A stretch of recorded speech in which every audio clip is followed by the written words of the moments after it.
हेरौँ है यहाँ भेन्टा टिप्दैछ बिचरा पानीमा भिजी भिजी सब्जी टिप्दैछ। ओड्ने छाता पनि खतरा रहेछ फेरि स्याउ पनि टिप्यो। ए लडे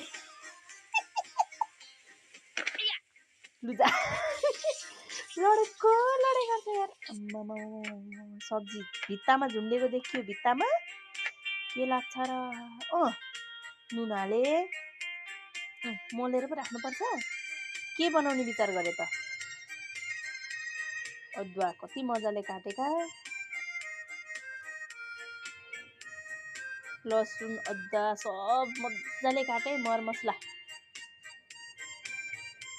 पकाइ स्पेसल छ जेभानी। के बनाउनु लाग्यो र पखाले?